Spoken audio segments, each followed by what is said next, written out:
2025년도 벌써 2월의 중반을 향해 달려가는 이때 또 하나의 한국산 무기 개발이 전 세계의 이목을 집중시키고 있습니다. 매년 초가 되면 각국은 한 해 동안 진행할 무기 개발 소식을 전하기 마련이고, 이는 자연스러운 흐름이지만 이번에 한국이 공개한 개발 계획은 많은 군 전문가들을 놀라게 만들기 충분한데요. 드디어 한국형전자 전기 개발 사업이 구체적인 예산과 진행 계획을 드러냈습니다. 이전에도 한국형전자 전기 개발 소식이 들려왔던 것은 사실이지만 이번 2025년은 개발업체 선정부터 예산 배정과 전력화 일정 등이 상세히 전해지며 그 어느 때보다도 한국형전자 전기에 대한 기대감이 높아지고 있습니다. 한국은 2023년부터 전자전기를 국산 기술로 개발하겠다고 선언했지만 이후 뚜렷한 행보가 보이지 않았던 것도 사실이며, 이 때문에 대한민국의 안보를 걱정하는 많은 국민들이 실망감을 표하기도 했었는데요. 하지만 1조 9천억 원 이상의 예산을 투입하여 2034년까지 4대의 전자전기를 전력화할 한국형 전자전기는 적성국의 도발을 억제하고 한국 영공을 수호하는 데 전략적으로 많은 도움이 될 전망입니다. 심지어 한국이 전자전기를 보유하게 되면 5세대 전투기를 보유하여 한국 공군을 무시하기 바쁜 중국마저도 역으로 제압할 수 있는 전술적 역량을 갖추게 됩니다. 향후 10년이면 그야말로 동북아시아의 제공권 판도가 뒤집히게 될 것인데요. 그래서 준비했습니다. 오늘은 1조 9천억 원 이상의 예산이 투입될 한국형 전자전기 개발 사업의 진행 현황과 전략적 중요성에 대해 자세히 알려드리겠습니다.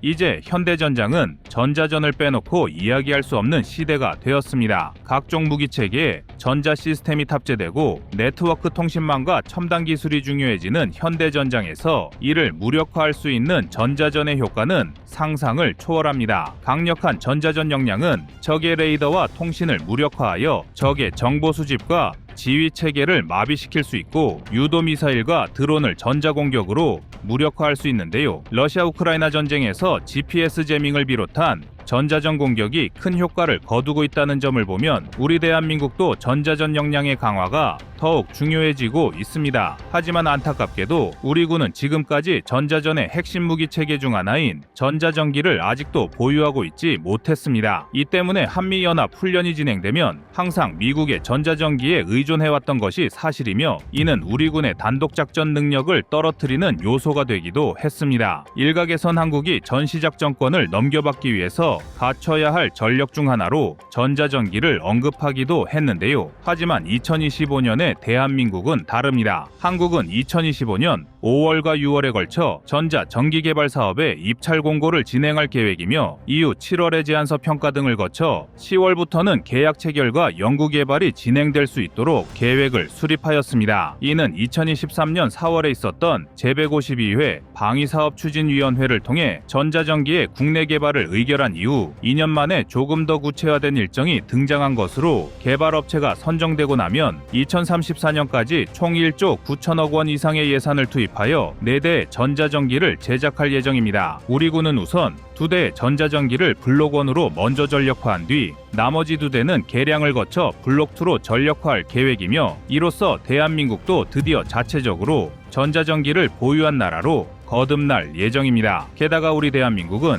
특히 전자전기의 전술적 가치가 다른 나라보다 더 높은 작전 환경을 가지고 있어 더욱 큰 기대를 모으고 있습니다. 흔히 많은 사람들이 전자전기를 떠올릴 때 적성국의 전투기를 상대로 한 전자전 공격을 연상하는 경우가 많은데요. 물론 모의 훈련에서 F-22 랩터를 무력화한 EA-18G 그라울러의 사례처럼 강력한 전자전기는 공대공 교전에서 적 전투기의 레이더와 유도 미사일을 무력화하고 아군 전투기의 제공권 장악에 많은 도움이 되는 것이 맞습니다. 하지만 전자전기의 전술적 중요도는 공대공 전투에만 한정된 것이 아닙니다. 강력한 전자전기는 지상에 위치한 적의 방공망을 제압하는 데도 결정적인 역할을 수행할 수 있습니다. 실제로 미국은 오디세이 새벽 작전을 진행할 때 EA-18G 그라울러를 출격하여 적의 방공망을 교란하고 아군 항공기의 안전한 작전을 지원했으며, 이외에도 미국은 이라크, 시리아 등에서 군사작전을 수행할 때마다 전자전기를 적극적으로 출격시켜 적의 방공망 레이더를 교란함으로써 다른 전투기와 항공기가 적의 위협을 최소화한 상태에서 작전을 수행할 수 있도록 하고 있습니다. 그리고 이러한 실전 사례는 우리 대한민국의 안보에 중요한 메시지를 던져줍니다. 대한민국의 주적인 북한은 전 세계에서 방공망 밀집도가 가장 높은 나라입니다. 평양은 사실상 방공무기로 도배가 되어 있다고 해도 과언이 아닐 정도며, 이 때문에 한국 공군은 전투기의 공대지 임무 능력을 중시하는 기조를 가지고 있습니다. 한국 공군은 F-15K를 도입할 때도 다른 성능 지표가 비슷하다면 공대지 능력의 우수성을 더 중요하게 평가하겠다는 기준을 밝히기도 했으며, 이로 인해 1차 평가에서 불과 3점 차로 박빙의 승부를 펼쳤던 F-15K와 라팔 중 한국은 공대지 능력과 다목적성이 우수했던 F-15K를 선택했는데요. 이처럼 한국 공군에겐 적 전투기와의 공중전도 중요하지만 지상의 방공망 제압에 많은 신경을 줄 수밖에 없습니다. 게다가 최근에는 북한이 러시아 파병에 대한 보상으로 러시아의 신형 방공 장비를 도입했다는 정황이 포착되어 적의 방공망은 더욱 두터워지고 있습니다. 그렇기 때문에 한국은 지금보다 적의 방공망을 더욱 효과적이고 안전하게 제거할 작전 역량을 확충하는 것이 점점 더 중요해지고 있습니다. 따라서 적의 방공망을 교란할 수 있는 전자전기의 전술적 가치는 더욱 절실합니다. 전자전기가 적의 방공망을 교란하여 전투기 조종사들이 지대공 미사일의 위협을 받지 않는 상황에서 역으로 방공망을 털어버린다면 이후에는 한국 공군이 아주 편안하게 제공권을 장악하고 지상군에 대한 항공 지원 임무를 수행할 수 있습니다. 또한 군의 승리는 아군의 피해를 최소화하는 것에 있는데, 단 한 명의 조종사라도 적 방공망의 위협에서 벗어날 수 있게 한다면 그 자체만으로도 한국형 전자전기는 임무를 완수했다고 할 수 있는데요. 이외에도 한국이 전자전기를 자체적으로 개발해야 할 이유는 또 있습니다. 중국의 주력 5세대 전투기인 제니10을 제압하기 위해서는 전자전기의 역할이 중요하기 때문입니다. 비록 제니10이 완벽한 스텔스 전투기인가에 대한 성능 논란이 완전히 사라진 것은 아니지만, 제니10은 중국이 보유한 전투기 중 가장 뛰어난 성능을 가지고 있으며 4.5세대의 KF-21보다 전투기 세대 분류에서는 한 발 더 앞서 있는 5세대 전투기입니다. 그렇기 때문에 한국이 중국과 군사 충돌이 발생하게 되면 우리 군을 가장 위협할 수 있는 전투기가 제니10인데요. 중국 북부 정부 예하에는 제니10을 운용하는 공군 여단이 2개가 있으며, 통상적으로 중국 공군은 여단을 완편하게 되면 32개의 전투기를 배치하고 있습니다. 그러므로 한국을 위협할 수 있는 제니10의 최대 수량은 64기로 산정하는 것이 합리적인데, 한국은 5세대 전투기인 F-35를 39대만 보유하고 있으며 향후 20대를 추가로 더 도입하더라도 59대만을 보유하여 수적 측면에서 확실한 우위를 점하긴 어려운 상황입니다. 하지만 뛰어난 성능의 전자전기를 보유하고 제니10의 레이더를 교란할 수 있게 된다면 KF-21을 비롯한 한국 공군의 주력 전투기들이 조금 더 효율적으로 적을 제압할 수 있습니다. 전자전기를 보유할 경우 제니10과의 교정 과정은 대략 다음처럼 진행될 수 있는데요. 먼저 한국은 평시에 적 전투기의 전파 정보를 수집합니다. 이를 위해 한국은 전자전기에 적군의 통신과 레이더 전파 정보를 수집하고 분석할 수 있는 장비를 장착할 예정이며, 이렇게 수집된 전파 정보는 분석과 복제를 거쳐 다시 전자전기에 저장되게 됩니다. 그리고 이후에는 비행 중인 적 전투기의 전파가 감지되면 전자전기에서 곧바로 저장하고 있던 전파 정보와 대조 후 제니10이라는 것이 확인되면 방해 전파 공격을 실시합니다. 레이더는 전파를 발사하여 물체에 맞고 되돌아오는 반사파를 수신하여 표적을 식별하는데, 반사파가 아닌 방해 전파가 수신되면 레이더가 원활하게 작동하지 않게 되면서 제대로 된 교전을 수행할 수 없게 됩니다. 이로써 제니10은 우리 군의 전투기를 포착할 수 없게 되며, 이때 빠른 기동성을 보유한 KF-21, F-15K 등이 손쉽게 중국 전투기를 공중에서 요격하게 될 것입니다. 이처럼 뛰어난 전자전기는 동북아시아 공중전의 판도마저 뒤바꿀 수 있으며, 한국도 더는 전자전기의 개발을 늦춰서는 안 됩니다. 전자전기는 절대 다른 나라에 기술을 넘겨줄 수 없는 전략 자산입니다. 전자전기가 원활한 성능을 발휘하기 위해서는 적성국의 레이더와 통신 장비가 가진 전파 특성 정보를 항시 가지고 있어야 하고, 이 때문에 전자전기는 각국에서 철저하게 보호하는 전략 자산으로 분류되어 해외로부터의 수입이 사실상 불가능합니다. 전자전기의 대표 주자인 엔진인 EA-18G 그라울러조차도 미국을 제외하고 호주만이 보유하고 있으며 그마저도 핵심 장비는 보안상의 이유로 미군이 보관하다가 호주가 필요할 때만 장착해주는 방식으로 운용하고 있습니다. 이 때문에 다른 나라들도 자체적으로 전자전기를 보유하기 위해 많은 노력을 기울이고 있으며 최근에는 유로파이터가 별도의 전자전기 개발을 본격화하고 있기도 한데요. 이러한 경쟁 흐름 속에서 우리 대한민국도 반드시 자체적인 전자전기 개발에 성공해야 할 것입니다. 한국은 이미 ALQ88K와 ALQ200 등을 생산하며 전자전 장비의 제작 노하우를 더욱 발전시키고 있는 만큼 우수한 전자전기의 탄생을 기대하게 합니다. 부디 그동안 지지부진했던 전자전기 개발이 이번에는 탄력을 받아 예정대로 2034년부터는 한국산 전자전기가 우리 영공을 수호하기를 응원하겠습니다.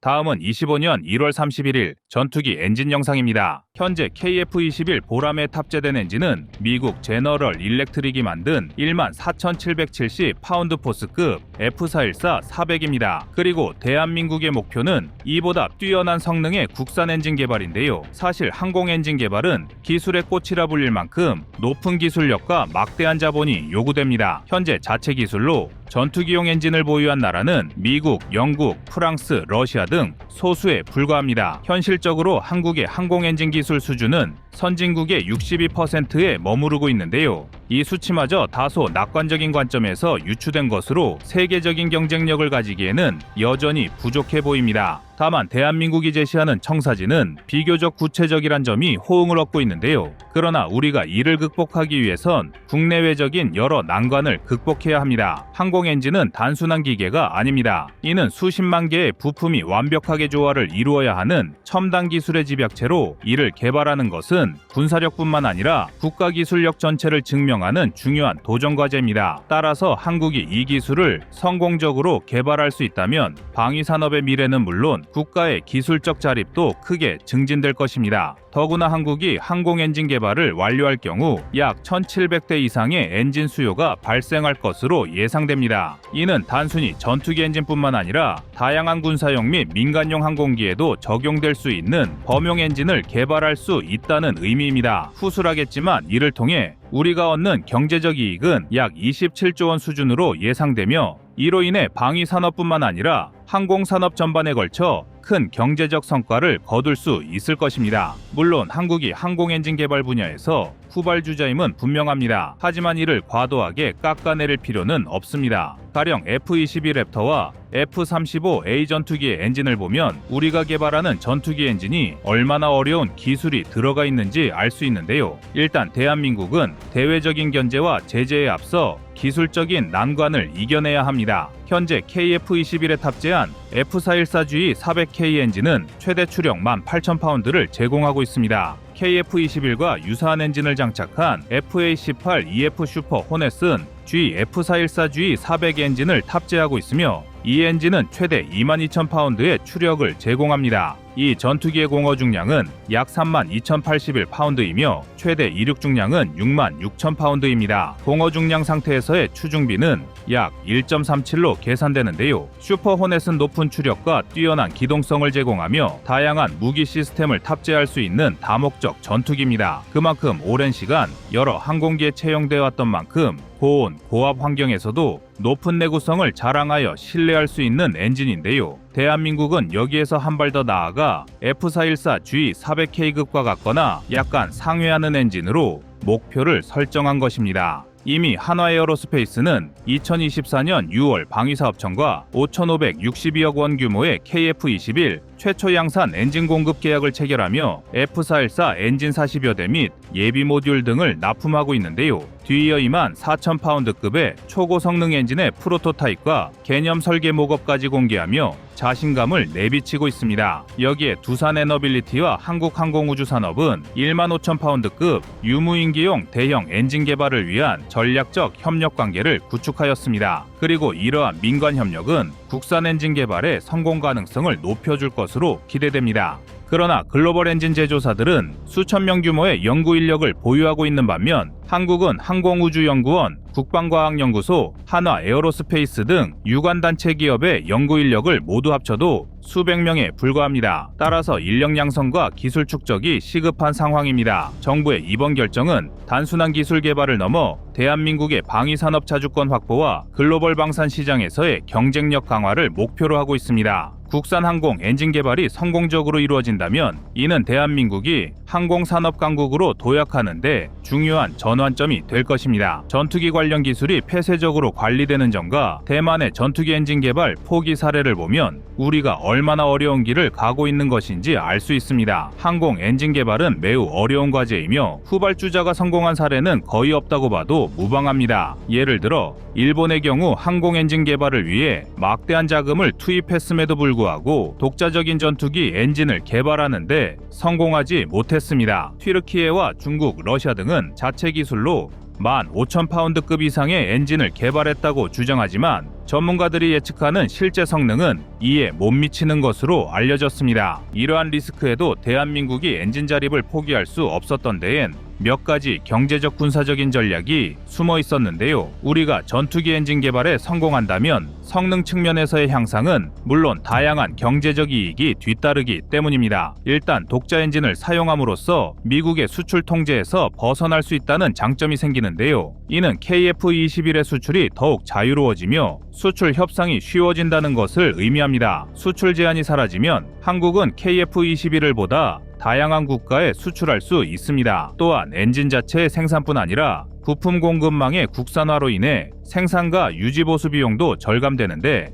이는 KF-21의 가격 경쟁력을 높이며 국제 시장에서 더욱 매력적인 선택지가 될 수 있습니다. 이 엔진은 KF-21의 지속적인 성능 업그레이드를 가능하게 하여 KF-21이 4.5세대를 넘어 5세대와 6세대에 이르는 전투기로 개량될 수 있는 잠재력을 제공하는데요. 국산화된 부품의 유지 보수는 국내 엔지니어가 신속하게 처리할 수 있어 외산 부품 의존 시 발생하는 공백 없이 안정적인 전력 운용이 가능합니다. 여기에 마지막으로 국제방산 시장에서 한국의 기술력을 인정받게 하며 신뢰도를 높여주는 효과가 있습니다. 중국이 막대한 예산과 인력을 쏟아붓고도 이루지 못한 세계 4대 항공대국으로 우뚝 올라설 수 있을 것입니다. 항공 엔진 개발의 열매엔 군사전략적 장점도 포함됩니다. 대한민국이 KF-21의 엔진을 직접 개발하는 데 성공한다면 성능 측면에서의 향상이 뒤따라온다는 것인데요. 새로운 엔진의 출력이 현재보다 증가하여 최대 18,000에서 2만 파운드급으로 향상될 경우 전투기의 속도, 기동성, 항속거리, 무기 탑재 능력 등이 모두 늘어나게 됩니다. 이는 다양한 전술 상황에서 더 유연하게 대응할 수 있으며 작전 범위와 효과를 확대하는 중요한 효과도 거둘 수 있습니다. 두 번째 장점은 우리 군의 전술적 요구에 맞춰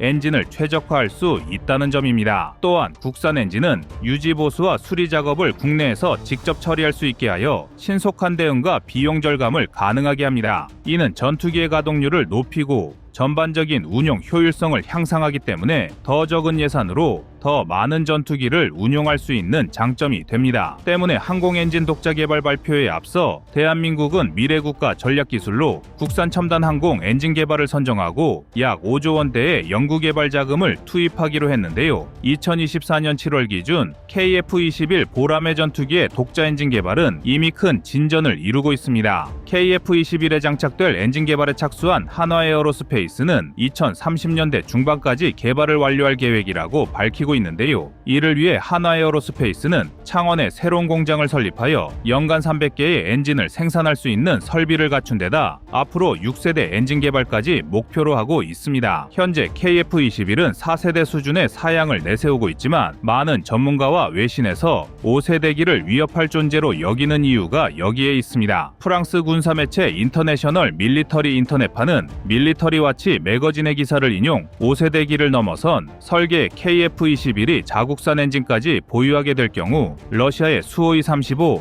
프랑스의 라팔, 그리고 범유럽의 유로파이터와 같은 경쟁자보다 훨씬 강력한 수출 경쟁력을 제공할 것으로 관측하고 있습니다. 대한민국은 이미 여러 단기적인 경쟁자를 넘어 그 이상을 목표로 하고 있는데요. 이를 위해선 가장 눈앞의 과제 전투기 엔진 국산화를 먼저 실현해야 할 것입니다. 이상 꺼리튜브의 두 번째 미션이었습니다.